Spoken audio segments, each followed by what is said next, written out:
So welcome to our guide on how to install your roof bunk. So first things first, you'll have to get some roof bars. These should be available for any car, and you'll need to make sure to keep them between 70 and 120 centimeters apart in order to spread the weight evenly. You're then going to be attaching your roof bunk onto these using the brackets provided. So lift the roof bunk onto your car roof. Double check there's definitely enough space for the boot to open. Get the fittings and brackets, which should be inside of the roof bunk, along with your ladder. So you want to put the bolt inside of the sliding plate, then attach both of them to the bracket like this. Then use the nut to secure it. Use the black ratchet side of the spanner to then tighten it. You should be twisting it left to right, and it shouldn't be making a sound, as that indicates the ratchet is working.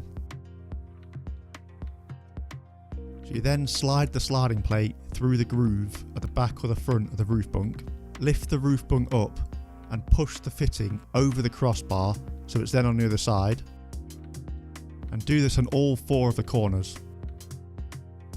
We recommend setting a towel down for this next stage, which acts as a way of protecting your vehicle.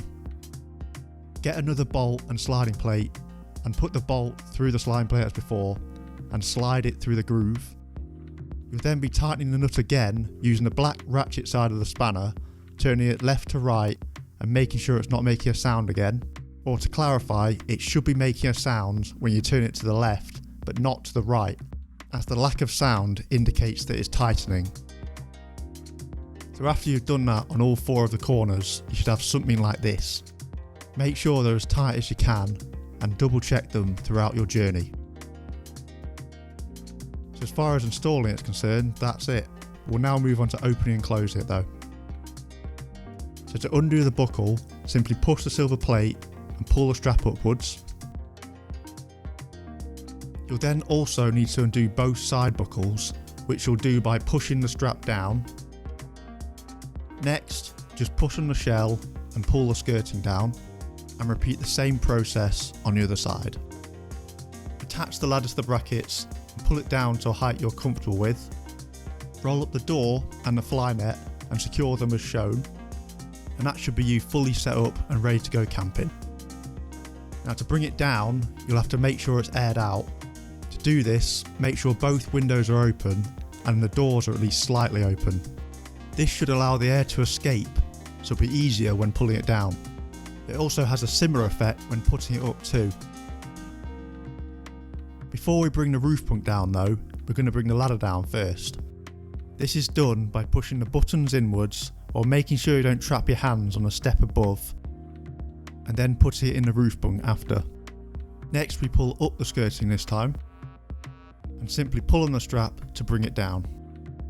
Tuck in any loose material, and then loosely fasten these buckles. Next, pull it down on the other side and tuck in any loose material again, and fasten these buckles up, but more tightly this time. You do this by pushing the silver plate and pulling the strap through and upwards tightly, and you can tuck it in at the bottom to neaten it off. And then fasten the buckles on the other side more tightly by doing the same thing. Finally, you'll just have to fasten the buckles at the side. For this, you'd push it down through the first hole and up through the second hole, and pull it harder to tighten it up. And there you have it, you're now ready to go camping in your roof bunk. If you have any further questions or problems, then please don't hesitate to ask. We're always happy to help.